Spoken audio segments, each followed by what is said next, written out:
Later, but not the idea of division.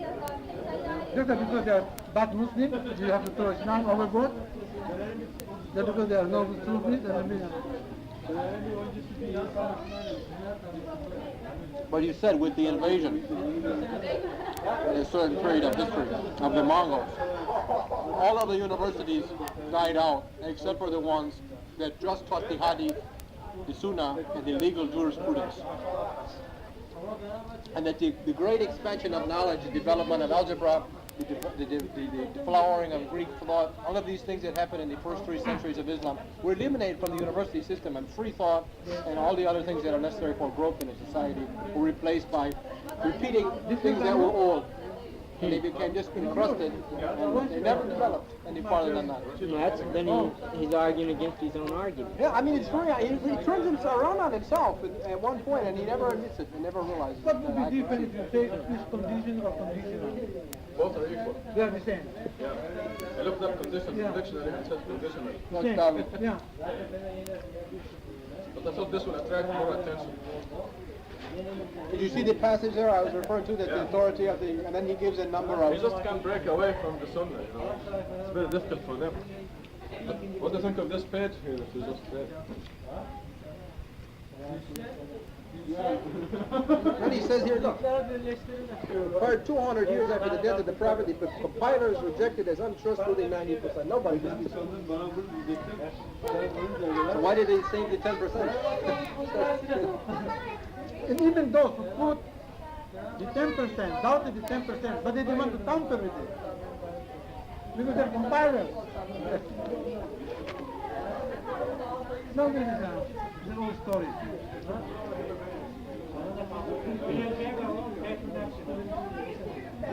The same thing has happened in Christianity, where the word of the Pope has become equivalent to the word of the God.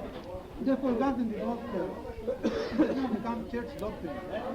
Church doctrine is more important than the teachings of Christ. But one thing is good that in Islam, because we have no organized clergy. You know, you can always keep on doubting the Hadith and so on.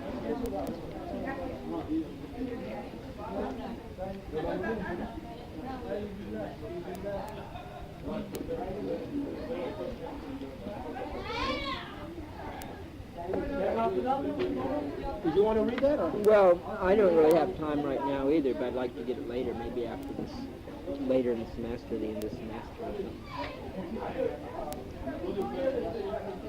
Sure. I have to look at it because I have, maybe I'll never be able to get approved by the department. But I would like to, I have to, you know, in the next 4 years I think about writing a master's thesis for engineering. Well, I haven't come up with a topic. I'm only starting in the program. First semester actually. And it would be nice to include a numerical analysis of the Quran, showing that the probabilities that a book could be produced like this would be beyond human capacity, and establishing some basis for making your decision. All of the decision-making process in engineering is grounded on probability. Nothing has absolute certainty.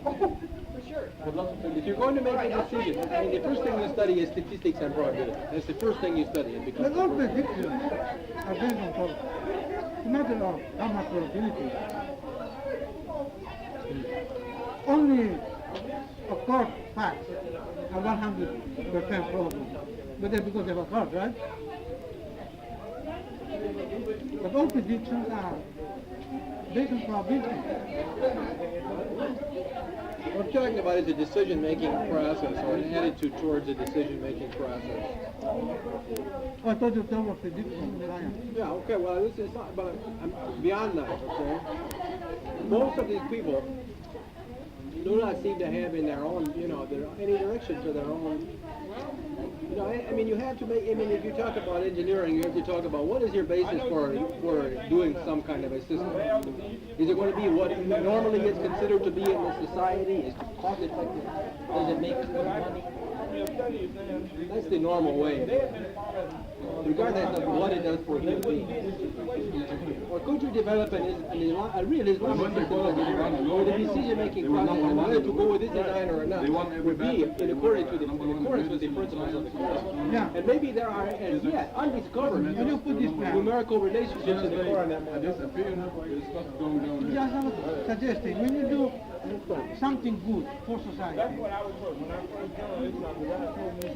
from the humanistic point of view, that is an end in itself. But from the Quranic point of view, you do good for society because Allah has said so and He has put the criteria. Therefore, Exactly, yeah. in Islam, it's a duty to help to bring about a good society and a progressive society. Because that's what the Quran says. But the modern man,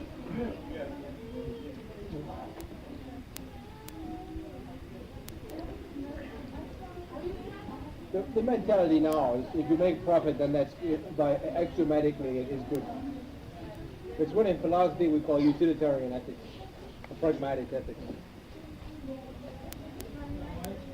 In the highly industrialized society, what makes money is equivalent to what is good. Whether it's good for the greatest number or not is something else. He's making a statement here. He makes a lot of. He says Islamic democracy being idealistic and absolute value-oriented, the inner directedness of its political and technical elites generates a fit type of attitudinal response. He uses Ibn Khaldun for. Yeah, he relies a lot Yeah. on Ibn Khaldun. The elites are required to look upon power and authority as a trust. They are motivated to an inner compulsion to anticipate and gratify as far as I possible is very slow. the latent, diffuse, and effective needs of the people before these become political Look, I demands. didn't know about that. He's It's quoting just somebody. No, that's 80. It's a very good example. Alaikum salam. As if, I mean, God has nothing against the Prophet, but he's telling us don't follow his behavior. That rules out Sunnah right there. I was just telling him about an incident my wife related to me about the Quran class at the MSA, where someone was saying about the Hadith. Now apparently this guy has actually modified his position. The Hadith are not divine revelation like the Quran. He has backed up. Only they're divine revelation in the sense that, well, they were the Prophet's life is grounded in the Quran, so therefore. But someone was saying, well, when I don't understand the Quran, then I go to the Hadith for interpretation. Yeah.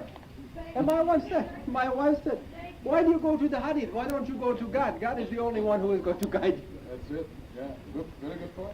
That's exactly the point. I thought that was a good thing for them to say. I mean, they will, you look at one book and you don't understand it, so you look at another book. Yeah. Which is more complicated, actually. It's a lot more difficult. Books of hadith were written by people with different dialects, different nationalities. Complex, and they had complex minds too. People who wrote them. Local dialects. But we're reducing it all down to the English language, so in one sense that's not a problem. But the question of...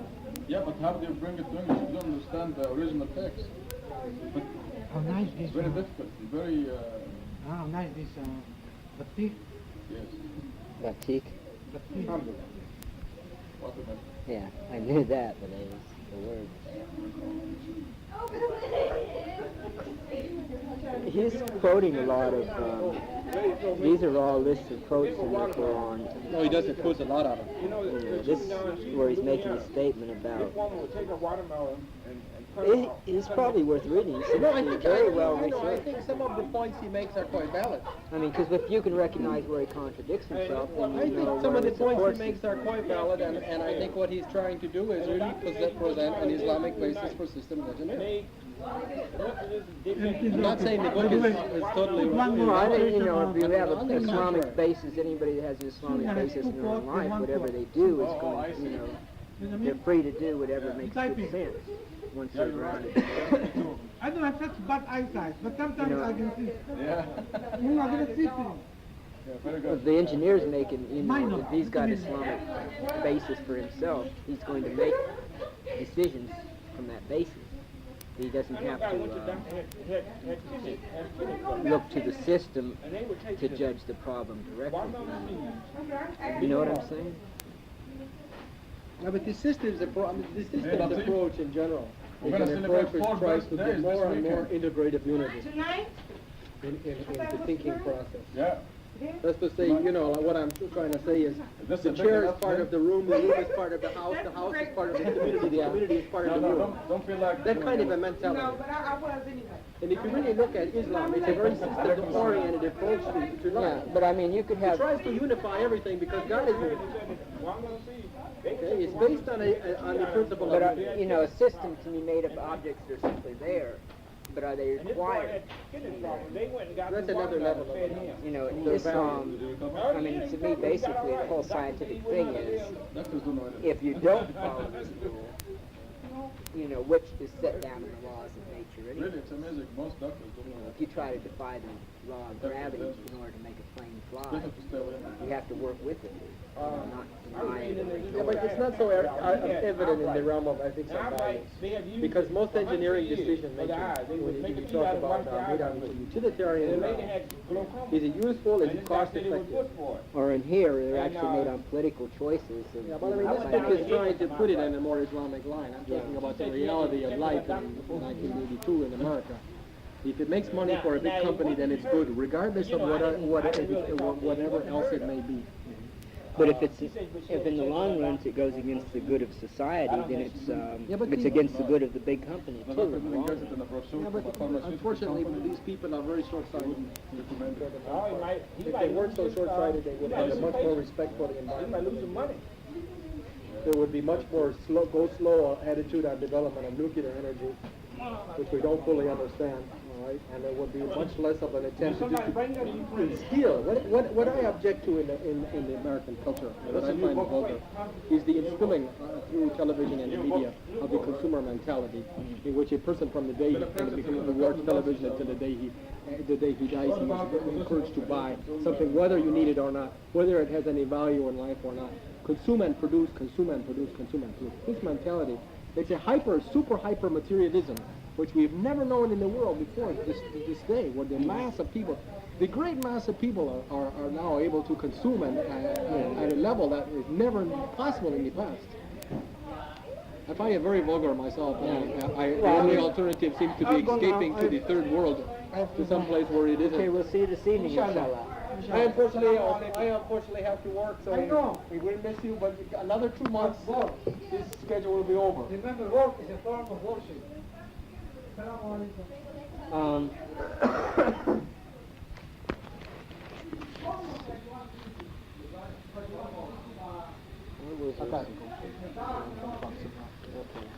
But if you want to borrow this, let me know. I have it for the rest of the All right. I have to see what my, I've got a I don't whole. have to go to the university or... Well, I'm taking 3 units, but yeah, I can really sign want that it? too. Well, I mean, I could take it back and get it out under my name too, but it'd be the same amount of time. But I don't. But know I if want to have take a time. look at it. I want to read it. Yeah. Well, I think you should. I'd like to read it, but I don't think I have time right now. Busy with mathematics right now. But you're on over again. You finished it. Now we're starting all over again. And the first number where we stopped was...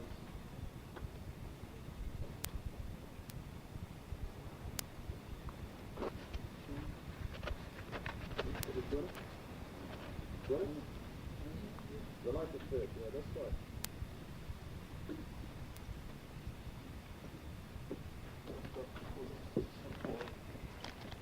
But before we get to this, we really have to thank God for enlightening us through being Makul, because there was actually a tremendous parallelism that we studied, we discovered last week between Al-Fatiha and Al-Baqarah, between the Surah number 1 and Surah number 2. Bismillah ar-Rahman ar-Rahim. Now, when you read towards the end of Al-Fatiha, you say, Sirat al-Ladina an'amta alayhim, the path of those whom you blessed غير المغضوب عليهم, not those who deserve wrath, ولا الضالين, nor the strayers. And then we come to Surah number 2 and we find the three kinds of people. First, the righteous, الذين أنعمت عليهم. This is the righteous. And then the disbelievers, that this is غير المغضوب عليهم, the ones that incur or deserve wrath. ولا الضالين is the third group, the hypocrites. So now when we think I've been thinking about it the whole week, and some of the people came to me and said that now they have a whole new perspective when they are reading Al-Fatiha. Fatima was one of them. Because when you're reading the Sirat al-Ladin al-Amta alayhim, you think of the righteous and all their definitions in Surah number 2. And then when you say غير المغضوب عليهم, you're thinking of the people, the disbelievers, who deserve wrath. ولا الضالين, the last word in Al-Fatiha. When you read it, then you think of the last third group as detailed in Surah number 2, which is the hypocrites. Now when you think about it, الذين أنعمت عليهم, those whom you bless, are the righteous. This is easy. Now, غير المغضوب عليهم, those who deserve wrath, are the disbelievers. You have only two verses describing them in Surah number 2, as you see. ولا الضالين. Now, ولا الضالين, who are الضالين? The strayers. The strayers means somebody who started on the path and then got lost his way. He strayed off. So these are the hypocrites. Because the hypocrites, they come to Quran and they come to Islam, and then somehow they deviate. So we're praying to God not to make us among those. And it is an incredible observation that Bin Maful made last week, in that it uses the same word, that the hypocrites are the ones who chose the straying, using the same word as we say in Al-Fatiha, instead of the guidance. So the Arabic words are quite parallel. So now when you read Al-Fatiha, you have a whole new perspective, and you can see the connection, even though between Al-Fatiha and Al-Baqarah were 13 years and how many miles between Mecca and Medina, do you remember? Was it 200? 300 miles? Something like that. Between the first surah and the second surah are 13 years and 200 miles. But you see the connection that is absolutely very watertight. But it only proves that the whole thing was conceived of consciousness as one. Exactly. That's I think one of the miracles. It proves that the Quran was actually written down before the creation of the heavens and the earth. But it was revealed on occasions. Like when the Prophet turned away and frowned from the blind, poor person. Now this was written before Muhammad was ever born. But it was revealed immediately after he did that. It was released right after that. The description of the Battle of Badr, it was written before the earth was created, but it was revealed immediately after the Battle of Badr, and so forth. So the revelation of Quran over a period of 23 was scattered, and the verses and the surahs were separated in time and place. But the whole Quran, like Bin Mahmoud said now, was written down before the creation of the heavens and the earth. So, yes. I don't want to take our time, but can I elaborate on what you said, that I made some notes here because I cannot depend anymore on my memory. I'm getting old. What I'm going to say is just something to think about. I'm not pushing it because I'm not very sure of it myself. But I think if Allah desires, we don't go unnecessarily into error. I would like to point to verse 6 of Surah 1. In Arabic it is اهدنا الصراط المستقيم. just like you've been thinking about this for 1 week, I've been thinking about for 1 week. Is this word mustaqim? All the translations I've seen are either straight road or right. They mean the same actually. And that's one thing that's very good in English. When you say he's on the right path, he's on the correct path, he's on the straight path. Now, I think ordinary Arabic also, if I remember right, my father, they use the same word. Oh, it's the right path, the straight path, the correct path, or the path that you ought to go, or the true path, so on. Now, I was studying the root. The root, and yes, well, you'll have to help us start. The root of mustaqim. And I found out that there are two letters, T, Ta, and Qaf. So what entered my mind immediately, although this is where I'm not sure that I'm correct, is T and Q is also found in taqwa, which is righteousness. So I said, well, consult the dictionary. So I went to the arrangement of taqwa. Taqwa, there are many versions. Talks of taqwa as righteousness, and this is the most normal translation, so on, so on. But I never found the word mustaqim under the heading of taqwa. So I said these are ordinary dictionaries. I'll go to a Quranic dictionary by Penrith. The same thing. Under taqwa, which is righteous, you do not find the word mustaqim as one of the verbs. So I went to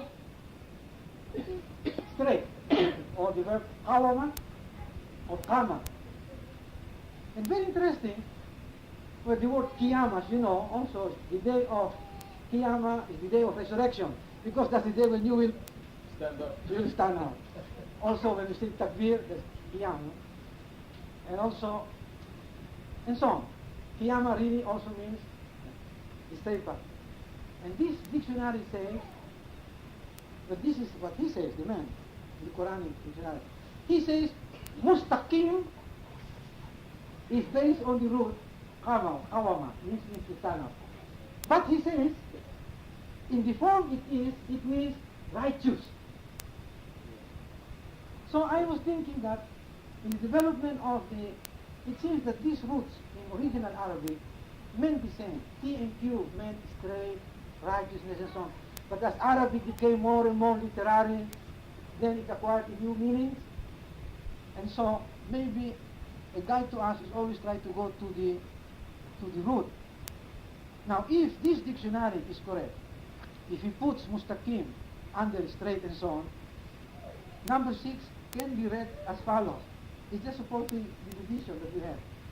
We're asking Allah, guide us in the path of the righteous.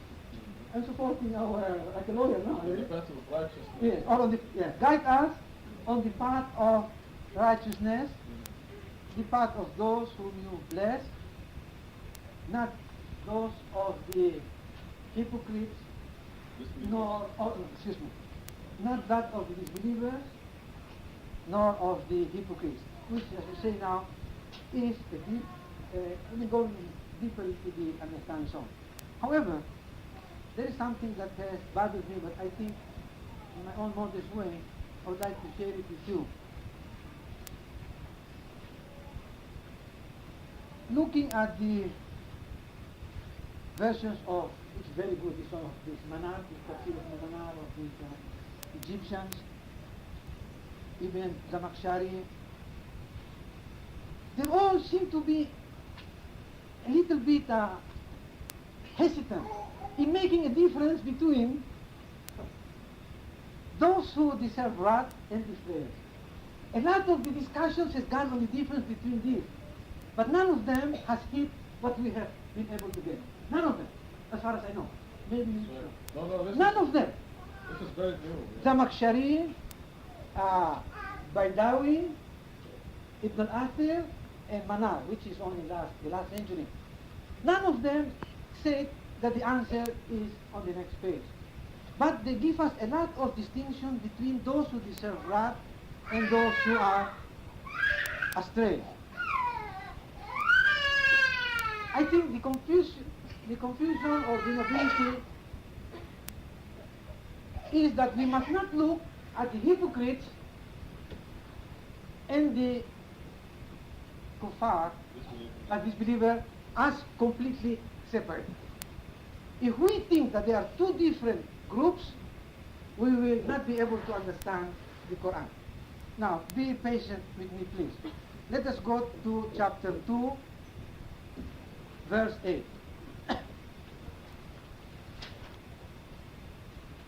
These are the hypocrites. But look what Allah says. The hypocrites, then there are those who say, we believe in God and the last day, while they are not believers. These are the hypocrites. Therefore, the hypocrites are also disbelievers. See, what The disbelievers who say that we are believers. yeah. Then let us go to 19.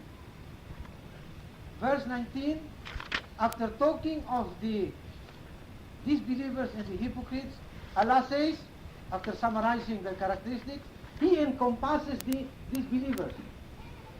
From this, and I don't want to take so much of your time, arrive at the conclusion that all hypocrites are disbelievers, but not all disbelievers are necessarily hypocrites. Because there are some people who say immediately, I do not believe, and they mean it.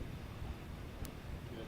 And so, to use the language of mathematics, the hypocrites form a subset of the unbelievers. If this interpretation is correct, dear brothers and sisters, then let us go to 7 and 8 of Baqarah again. Surah 7, Allah seals their hearts. These are the disbelievers, their hearing, places veils upon their hearts. They have deserved terrible retribution. Now 8. Then there are those who say, this must now be interpreted between brackets. Then there are those among the believers who say, these are the, Disbelievers. yeah, Not the disbelievers. yes, among the disbelievers, there are those who say, so and so. These are the hypocrites. If you will accept this interpretation, the rest of the chapter becomes very clear. Why Allah says that these hypocrites really don't believe, and at the time He just talks of disbelievers, so on. So I'll put it this way. All hypocrites are Disbelievers. disbelievers, but not all disbelievers are necessarily hypocrites. And therefore Allah is angry also at the Israel. And as you mentioned, Ustad, you cannot be astray from the path unless you were there from the very beginning. And that's why they have to be in the lowest or hottest part of hell. Double jeopardy. Because they saw the straight Yeah. path and Yeah. yet There is no excuse. They are those who are really ungrateful.